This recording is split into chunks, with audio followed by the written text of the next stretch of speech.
Hey guys, we've been thinking about a way to make up for the lack of uploads, and our team of highly trained scientists here at Blue Genocide think we finally have figured it out.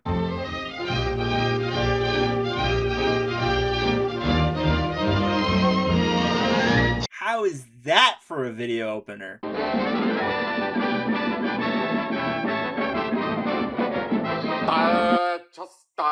Play the cartoon. How do you introduce a man like Tex Avery? I've been thinking about it for a while, and I can only come up with one way.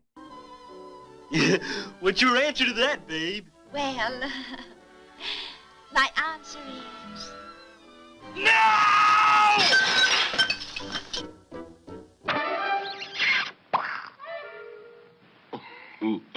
Kissed a cow.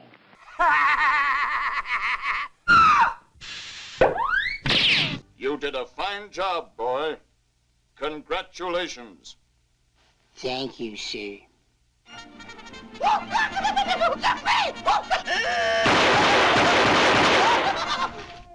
I'm happy. But before all of that could happen, well, let's tell the story about how his most important character came to be. Frederick Bean Tex Avery was born on February 26th, 1908, and grew up in Taylor, Texas. In the beginning of 1928, Avery arrived in Los Angeles and worked several jobs before being hired at what would become the Screen Gems studio. He later moved on to the Walter Lantz studio, where some horseplay would lead to Avery losing the use of his left eye. Later on, Avery reportedly lost interest in his work there, and in 1935 was let go. He then showed up at the Leon Schlesinger studio, where the early Looney Tunes and Merry Melodies were being produced, and got a job as an animation director, basically lying out of his ass to get the job, saying that he was already a director. He became the third regular director at the studio, with Friz Freleng and Jack King. The first 5 years Avery was at the studio drastically shaped the studio to come, with Avery's direction at the very least being mostly responsible for Porky Pig's success, as well as, of course, Daffy Duck. Despite only using Daffy Duck himself 3 times, he quickly became one of the Schlesinger Studio's most important characters of the 40s. The most important character, though, was still being formed at the studio. Porky's Hare Hunt, released in April of 1938,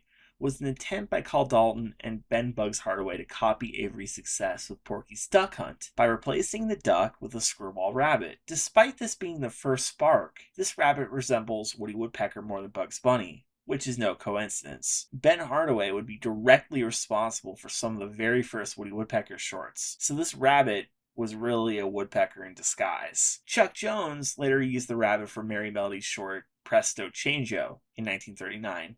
To little fanfare. It's no secret it took Jones a while to find his style in directing, and this early short is little more than a footnote. Hardaway and Dalton later followed up their previous attempt with Harem Scarum, also in 1939, and paired him with a hunter character, a real sourpuss, literally, who goes hunting because he's outraged by inflation and goes after a similar but more familiar looking screwball rabbit, who is only known by a name on a model sheet for this short as Bugs' Bunny. The next short would pair the rabbit against an Avery creation. A Chuck Jones short, Elmer's Candid Camera, which was released in March 2nd of 1940, featured another redesign of the rabbit character and paired him against a straight man named Elmer Fudd, who quickly started evolving similar to the rabbit. First appearing in Tex Avery's short Egghead Rides Again in 1937, the same year Daffy Duck first appeared, Egghead was slowly being changed into Elmer Fudd. Despite some documents that survived claiming Egghead was merely Elmer's brother, there's something to be said about how Avery stopped using Egghead at a point,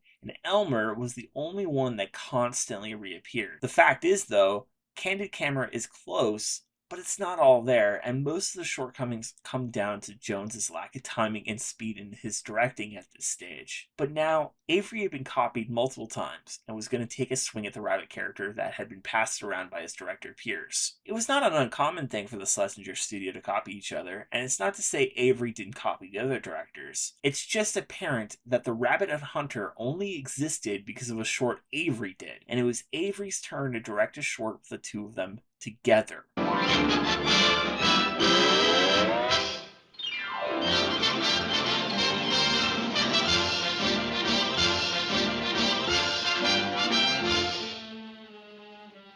A Wild Hare, which released July 27th, 1940, is the true first Bugs Bunny short. This is the cartoon that cemented basically everything about the rabbit's personality, always being a step beyond the dopey hunter. The sad fact, though, is that there are only 4 Tex Avery Bugs Bunny cartoons, which also means that unfortunately, this is the only short Tex Avery ever did using both Bugs and Elmer. Fun fact, and I use the term loosely, despite appearing in 2 documentaries unrestored on the Golden Collection DVDs, A Wild Hare was not restored and released anywhere on the 6 Golden Collections. You would have thought that such an important cartoon would have gotten priority when it comes to a restoration, but this is probably partially due to troubles regarding releasing the original intact. You see, when this cartoon got its Blue Ribbon reissue, which was a way for Warner Brothers to re-release cartoons as a cost-saving measure, they not only renamed the cartoon The Wild Hare, they also dubbed over a line. In the original, there's a scene where Bugs plays Guess Who, and Elmer guesses at the time current supermodels. Pretty wishful thinking there, Elmer, but one of these names was Carol Lombard. Unfortunately, she died in a plane accident in 1942, so when the Blue Ribbon reissue came out, they redubbed the line to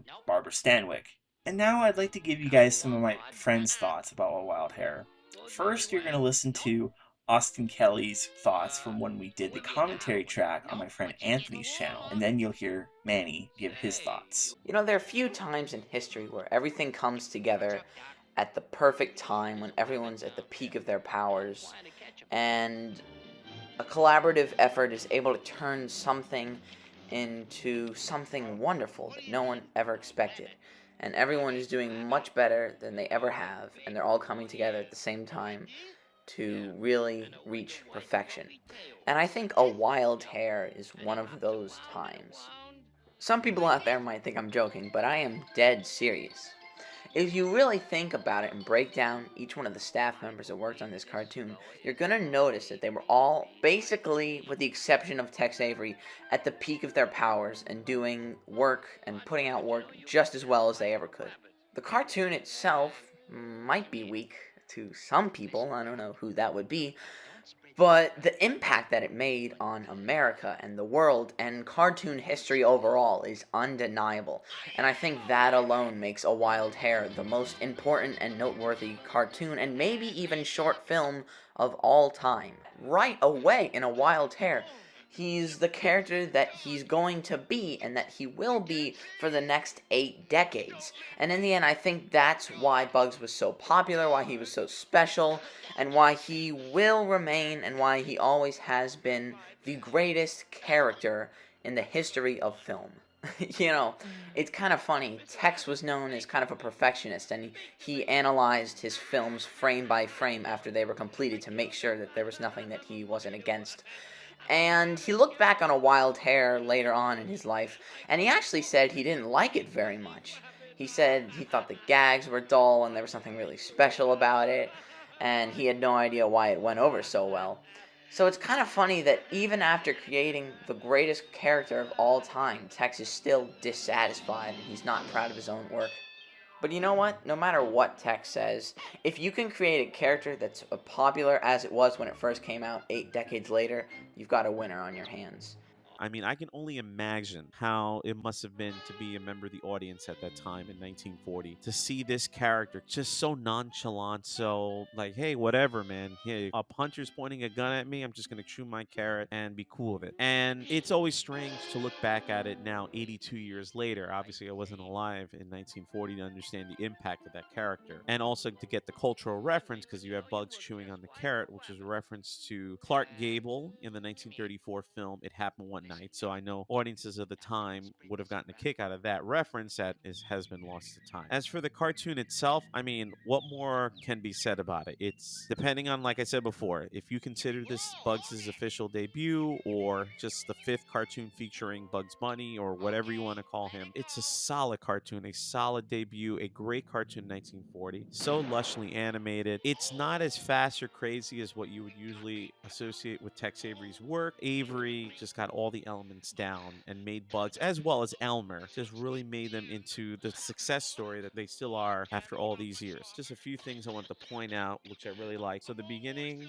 of the cartoon, the scene where you first see Bugs after he comes out of his rabbit hole and he starts knocking on Elmer's head, and there's a musical cue that Carl Stalling has used several times in his cartoons. I'm gonna try to hum the melody. Ba, ba, There's a ba, da, Wabbit down ba, there, da, ba, and I'm ba, trying to da. catch him. Based on what some people have told me, it sounds like that particular melody is the Stalling original that originated sometime when he was composing scores for the iWorks studio sometime in the mid 30s. The version that you hear in A Wild Hare is a variation on it. I just would have loved to have been in the movie theater that day to see how the audience reacted to that character just popping out, just being so nonchalant. And musically, I think it helps sell the scene as well, because the music to me sounds kind of flippant and kind of laid back. Like, hey, I'm here. Like, what is this guy doing? Like, I'm just trying to eat my carrots in peace. I'm trying to relax in my hole, and this hunter just wants to blow my head off. But you know what? I'm just gonna bust his chops the entire time. Okay, well, I'm gonna go the exact opposite. If you haven't seen it already, you're not allowed. It's your fault. You had 80 years. Wow, That's right. way to shame people who haven't seen it yet. Gosh. Well, you know what? They Yo. should have. That's right.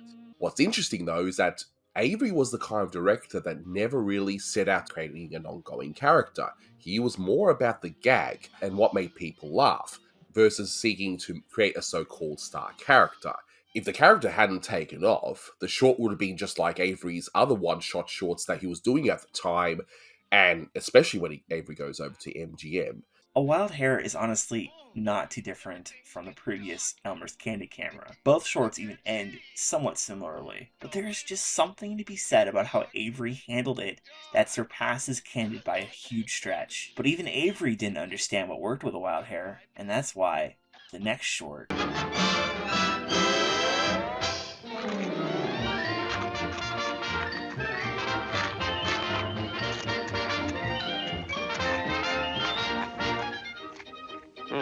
What's this? Animation, Charles Mackinson. Musical direction, Carl W. Stalling. Story, Dave Monahan. Supervision, Fred Avery. Tortoise meets Hare. Tortoise meets Hare?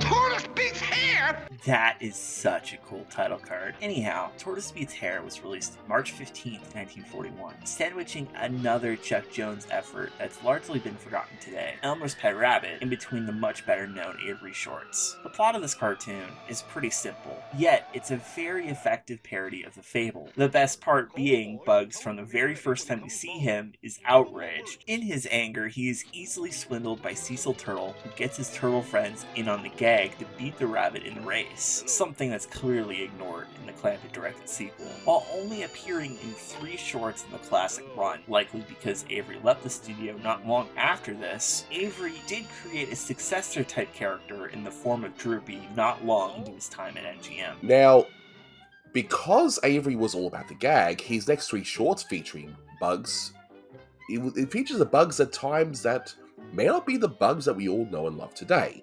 So in Tortoise Meets Hare, which is the next Bugs Bunny short directed by Avery, we see a Bugs that is at times angry, frustrated, and is not a winner, that he would actually end up being in future shorts when the personality was solidified. By the time Tortoise Beats Hare, this 1941 Bugs Bunny cartoon, had come out, Bugs had only starred in a handful of cartoons, and the directors that were working with him were still trying to find out who he was.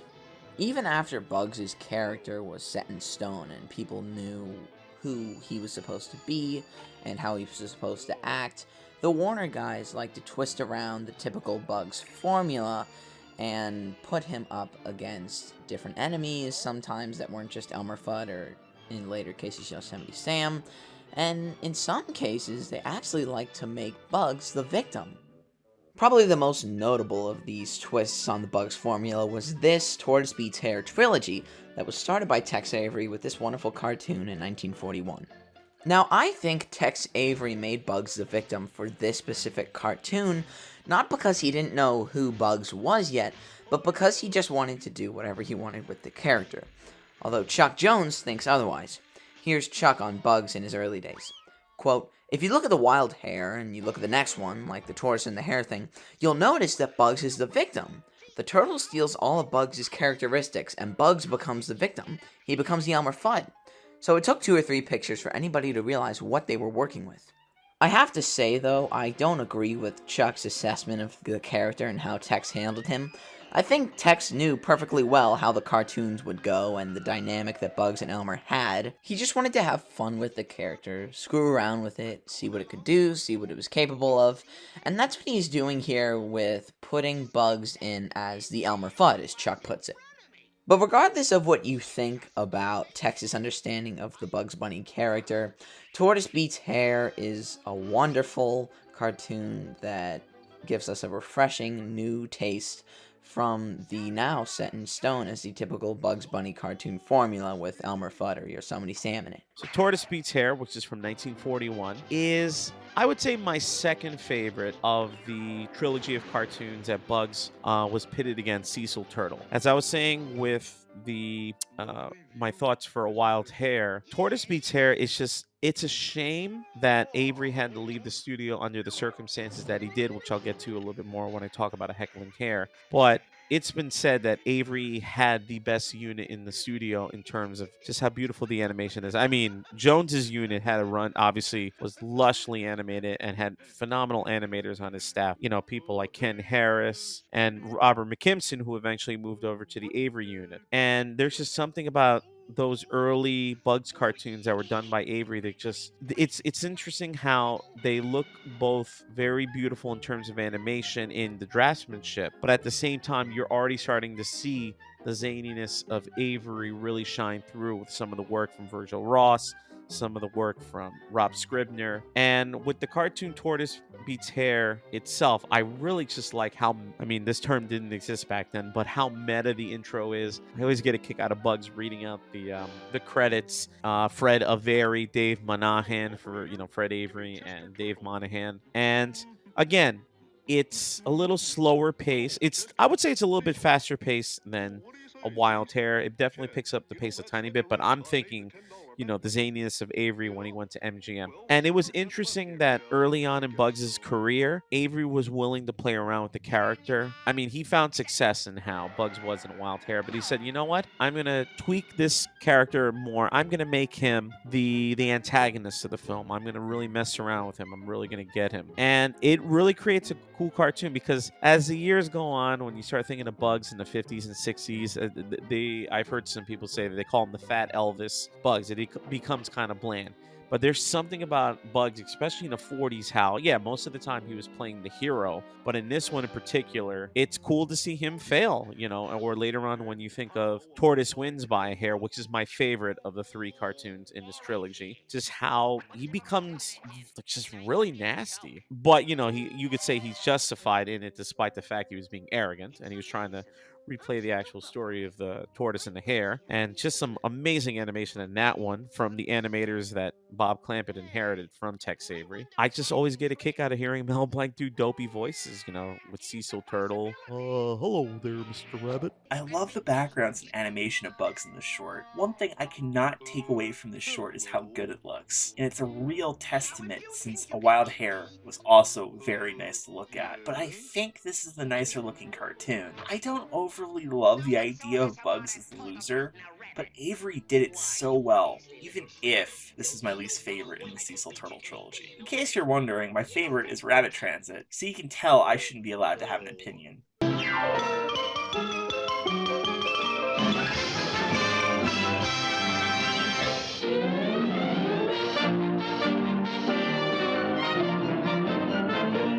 The Heckling Hare, which was released on July 5th of 1941, would be the final Bugs Bunny short produced and directed by Tex Avery. But as you probably know, one more Avery Bugs short, which was produced before Heckling Hare, would be released afterwards. I think Austin Kelly, in his commentary track for The Heckling Hare, summed up what happened the best So I'll let that old recording play. It wasn't necessarily this cartoon that got him fired. I'll get into that. Now, despite any rumors, the actual original ending to this cartoon had 2 extra falls at the end of the only fall we see in this cartoon.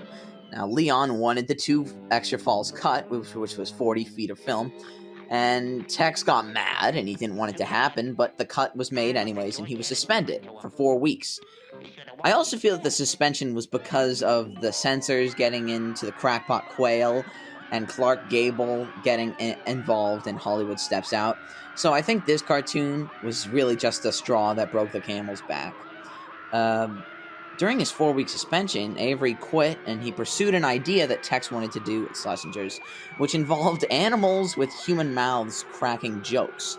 After his suspension and walking out, Tex went to Paramount and he worked on a debut film for the series, Down on the Farm, which was actually nominated for an Oscar.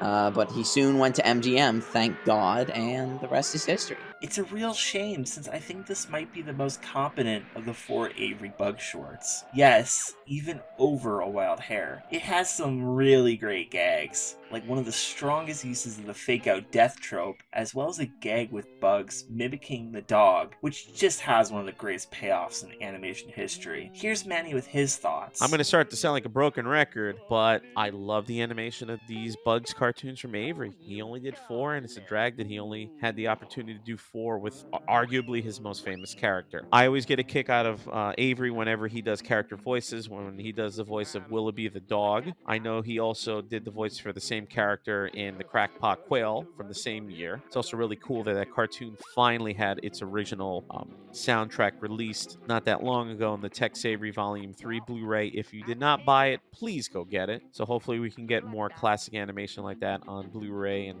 looking all pretty and gorgeous and all that fun stuff. As for the cartoon itself, really funny. I enjoy it, you know. It's a nice dynamic, introducing Bugs to new and new villains. You know, first you start off with Elmer Fudd, and then you had Cecil Turtle, you got Willoughby the dog. And obviously, as the years go by, you know, we have the established Bugs antagonists. We have Elmer Fudd, we have Yosemite Sam, we have Marvin Marston, the Tasmanian Devil, Daffy Duck, so on and so forth. But it's always interesting to see how the beginnings of Bugs' evolution would play out. One scene in particular that I really love in this cartoon, Bugs and Willoughby. Bugs is imitating Willoughby's faces when he's in a rabbit hole, caught up in the silliness, and then when Bugs flashes to the silly isn't he sign, and then I really like the fact that Avery decided to do like a cut in the action when Bugs made the impact on Willoughby's head. Whereas I would say later on when he did his work in MGM, you would actually see the impact. But I kind of like how, I don't want to say he blocked out the impact, but that flash of red that kind of, you know, blurs the line, I thought was very interesting. In some ways, it makes it feel even more painful when the bat is broken over Willoughby's head. Obviously, this cartoon is super famous or super infamous for being one of the reasons why Tex Avery left the studio due to a disagreement he had with Leon Schlesinger over the ending of the cartoon. And it's always awkward to watch this cartoon and just hear how the soundtrack continues on right after Bugs and Willoughby say yeah. And I know that this word gets thrown around a lot, but I think this is an instance where this term is appropriate. Lost media. This ending has not surfaced since the 1940s.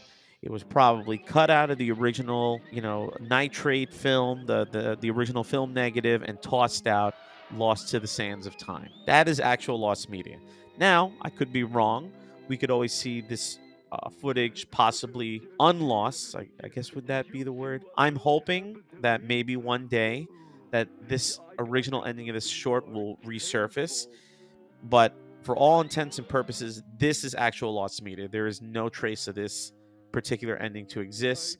I know that there is a transcription of the ending of the cartoon. I don't have it with me right now. So at least we have a better idea of how the cartoon originally ended. It's just a drag that, you know, Leon and Tex had that disagreement, and sadly it led to Tex departing the studio. I mean, he went on to do amazing things at MGM, but you're always left with that thought of, man, what could have been? Overall, I think it's a shame that this cartoon ended up having the legacy of being part of the reason Avery left Schlesinger Studios. But at the end of the day, it didn't end all badly. But before we talk about that, we have one last cartoon to talk about, and I can't say we've saved the best for last.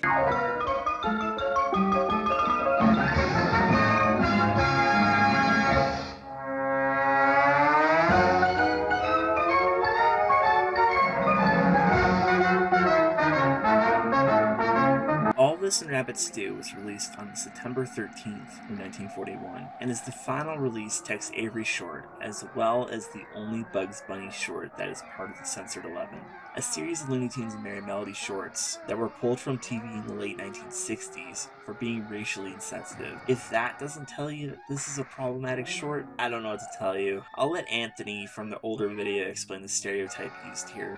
This is not some random, lazy African American thing that Tex Avery is going for. He was parodying an actor at the time named Stephen Fitchett, and he's actually been in two Looney Tunes cartoons prior. He had a brief cameo in Porky's Road Race, and he was featured prominently in another Censored 11 cartoon by Friz Freleng called Clean Pastures. And his whole shtick, if you will, was to play this lazy African American stereotype. And even back then, a lot of African Americans weren't exactly happy to see this sort of performance on screen. And I guess the biggest shame about this cartoon is that if you were to replace this stereotype with even just Elmer or something, it would actually be quite funny. There's a lot of really funny gags in this one. Now, of course, being Avery short, there are gags that come off as funny, or were reused in much better shorts down the line. I still can't help but feel uncomfortable seeing this cartoon though, let alone trying to script it. The fact is, this shouldn't have been okay in 1941, and it certainly isn't okay today. I am happy it's not lost media so people can learn from the mistakes of the past, but that's all I really want to say about this short. It's a shame that Avery's legacy of his creation in the golden era, there were commercials that he did later in the 60s, but at the end of the day, his golden era run with Bugs ends here. Here's Manny with his thoughts. Yeah, this one. The only Bugs Bunny cartoon in the Censored 11. This cartoon is in the public domain. And this is also, I chuckle at it because, those of you that have probably heard my voice on Anthony's Animation Talk have heard me state multiple times. I grew up in the 1990s. I'm older than Blue. I think I'm about 10 years older than he is. I was born in the late 80s. I grew up in the 90s. I had VHSs of, random cartoons. I had some, like DuckTales and Tasmania, the cartoon from back in the 90s. But I also had a nice, decent collection. Not, they kept me busy, of public domain cartoons from Warner Brothers, from MGM, from Famous Studios, from Fleischer Studios, pretty much all those cheap compilations that they used to have back in the 90s. And then eventually they made their way onto DVD. All This in Rabbit Stew is one of the earliest cartoons I ever remember seeing, because this was on one of those VHS tapes that I think my mother bought one day when she went to the store. And, I loved watching Looney Tunes growing up, and my brother too, to an extent. On those VHS public domain tapes, I remember cartoons like Notes to You and Iction Time, Gold Rush Days, and especially All This and Rabbit Stew. You can't get around the fact that there's no argument as to why it shouldn't be shown in regular distribution. However, I have a part of me that still would like to see this cartoon fully restored, digitized. But if it's shown in the proper historical context, and this is not something that you're like, hey, kiddies, come and watch and see this cartoon, and they're not aware of all the negative imagery of African Americans that this character has. I really don't want to repeat like the name that this character has. I know that he existed in some of the Looney Tunes Merry Melody comics, and he, of course, was drawn with stereotypical features.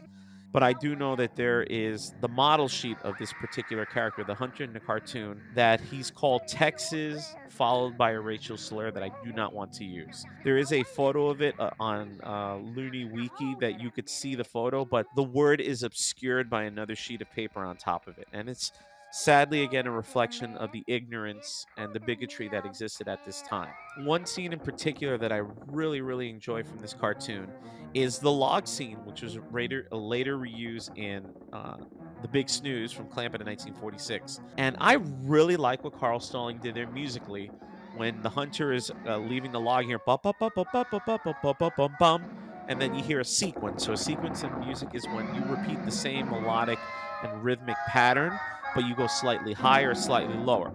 So when you hear the hunter run out of the log, bum, bum, bum, bum, bum, bum, bum, bum, and then when he does it again, it goes slightly higher. Bum, bum, bum, bum, bum, bum, bum, bum, bum, bum, bum. Probably Blue will be able to cut the little snippet from the cartoon, and you'll hear what I mean, because I don't sound as nice as an orchestra playing it.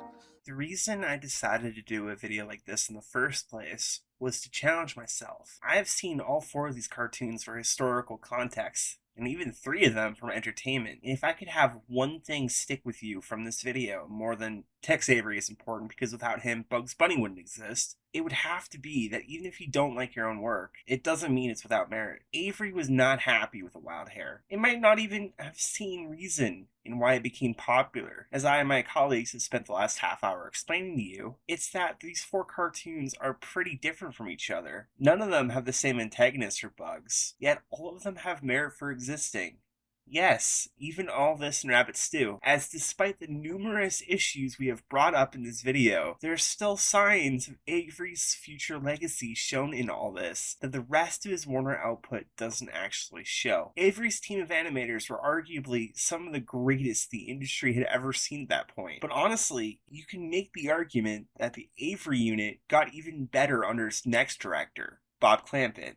Some of the greatest Looney Tunes shorts of all time would be made under Clampett, but none of that would have ever happened if it wasn't for Avery. In fact, Wabbit Trouble, Clampett's very first Bugs Bunny short, an absolute masterpiece, and the big Chungus one, was likely started by Avery. It has a lot of similarities, especially to all this. So if it wasn't started as an Avery production, even though it so clearly was, well, that should show you the legacy Tex Avery left on the Schlesinger studio. You can say that Schlesinger's biggest mistake during his time as producer was starting a fight with his star director. But great things came out of both Clampett and Avery at MGM, so at the end of the day, we win both ways. We got great cartoons out of it. This has been Blue Genocide, and this was Toondudes.